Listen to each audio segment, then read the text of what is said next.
Hey everyone, this is David Wallman, and today I wanted to talk about down and when you're purchasing a down product, what to consider, what is down and why is it great, and also I really wanted to kind of expand upon and debunk kind of the myths between what is fill power versus fill weight.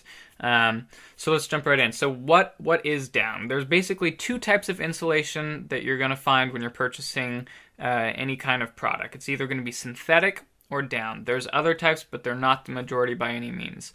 So synthetic is man-made, down is natural. Some of the pros for down is it's super compressible and then gives back its loft really well. And so it's very warm. It's a lot lighter than synthetic generally. And synthetics have come a long ways. Technology is getting very good on synthetics. So it's not, if you get a synthetic product, you're not like lame or something. They're getting very good. And the biggest thing that most people will say about down, and this, in my opinion, is more of something that used to be said. I don't think it's as relevant now. But if down gets wet, it is not very good insulator. Actually, it's horrible because it clusters up and it won't keep you warm if it gets wet. Synthetics will generally keep you warm if you get wet because they maintain their shape. They're man-made. And so what's actually happening and why down is so great, the best natural insulator in the world is dead airspace. So what's actually happening, and the reason synthetics and down, is that all the little fibers and the loft it gives is trapping dead airspace. And it's the same logic is behind why you get the fiberglass pads in your house walls for insulation. It's why foam and air mattresses, the loft, and they trap dead airspace. Foam is obviously way more dense though, so it doesn't make sense for you. I mean, you could take a foam sleeping bag, but it's going to be massive and probably heavy because it's really dense. So why down is so great is because it's really light and it's really compressible, but when you roll it out, it gives lots of dead, trapped airspace because of the loft. Now the reason when it gets wet, if it clusters and it clumps, then it's not giving you any loft and dead airspace, which is why a synthetic might be better. Because they hold their shape and still give dead airspace even when wet. Now, the reason I say I don't think that's as big a consideration anymore is because most recently, even in the last few years, the technology for hydrophobic downs has gotten really good. And basically, they treat the down before putting in the product so that it repels water and doesn't absorb it, doesn't clump as much. And so I don't see it as big a consideration as it used to be even a decade ago. So that's kind of the pros and cons of a down. Now, when you're looking at a down product, I'm not going to talk about synthetic today, but when you're looking at a down product, or I guess any product, you are basically looking at a few things. I'm going to use the example of jackets because I've recently purchased a jacket, and so it's on my mind because I was researching and comparing different products. So, in the instance of a jacket, when you're looking for a down product, there's a few things you're going to consider. You're looking at the total weight of the product. You're looking at the compressibility of the product, and you're looking at the warmth of the product. Now, the warmth of the product is going to break down into two elements, and that's kind of where I want to talk about. It's going to be the fill power, and it's going to be the fill weight. So, fill power is what you are going to see if you walk into an REI or look at an online store. Right off the bat, the manufacturer is most likely going to tell you the fill power. They're generally going to be somewhere between 600 to 900 is the number you'll see. And what that is the fill power is how many cubic inches of loft you get from 1 ounce of down. So for example, a 600 down jacket, what it means is that 1 ounce of that fill will give them 600 cubic inches of loft in those like little test tubes that they use, cylindrical test tubes. And 800 means that 1 ounce, the same amount, is going to give you 800 cubic inches of volume.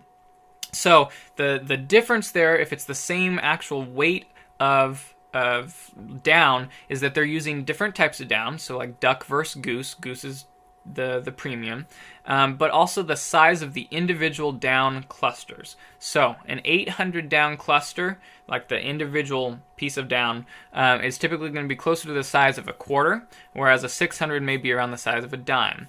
So the type of down they are using is what differentiates the fill power. So basically, think of fill power as the quality of down that is being used. It does not mean that there is more down in one than the other. They are rating at the exact same thing. It's just the type of down and the quality of the down, the size of the individual clusters.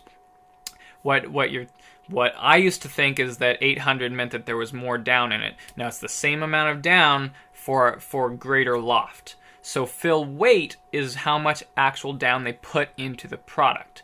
So if the fill power is the quality, think of fill weight as the quantity.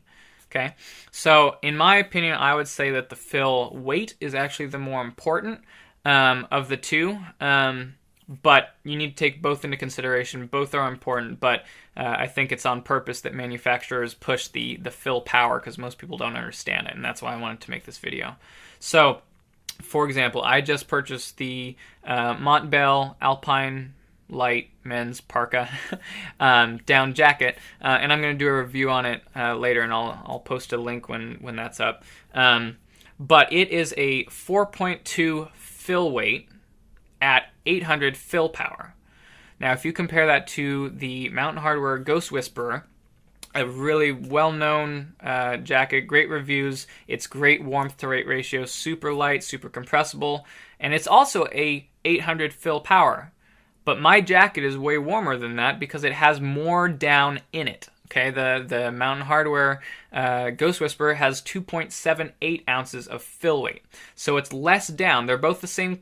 They're both 800, so they're both the same quality of down, but mine has literally more down in it.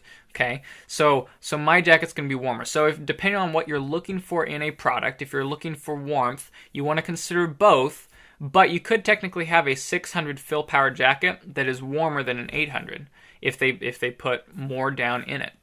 I'm sure there's some sort of graph of where they balance out, but the point being that an 800 does not always mean it's warmer than a 600 fill power, and that's the big misconception, and that's what I want to clear up in this video, is that fill power does not always mean warmer. You need to look at both. It's the quality of the down. Yes, it's important, but I would much rather, if I had to pick one over the other, I would look at how much down is actually in that product.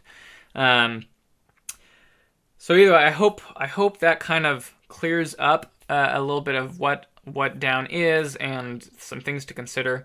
Also, when looking at the weight, consider the material that it's in.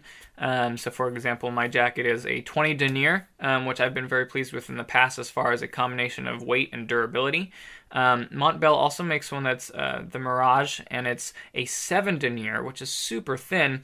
And so if there was any chance of me bushwhacking or rock climbing or something, I would be very concerned about it snagging. And so its durability is not going to be as strong, but it's a lot lighter. So depending on what you are looking for in a product, that's kind of where you have to start to make a rubric or whatever you do and kind of balance, hey, what's most important to me? Am I really just looking for something that's really lightweight? Or am I looking for something that's really warm? Am I going to Antarctica, in which case I should probably look at something that's a fill weight of 6 or above. I'm not too concerned about the weight kind of thing. So just wanted to kind of give you an overview of some things to consider, and kind of the main purpose of this video was to clear up what fill power is and what fill weight is, because I didn't even realize it existed until a while ago, and what it was. I mean, it makes sense, but I just never thought of it. So either way, those hopefully are helpful, and if you have any questions, as always, please comment below, or you can contact me directly through my website. But I would love to help, and please do subscribe. More videos coming, including different reviews and outdoor trips and stuff like that. So either way, thanks for tuning in today, and have a good one, and get out there and enjoy the outdoors, because there's no point in purchasing nice products if you're not going to go out and enjoy them. So have a good one, and I'll see you next time.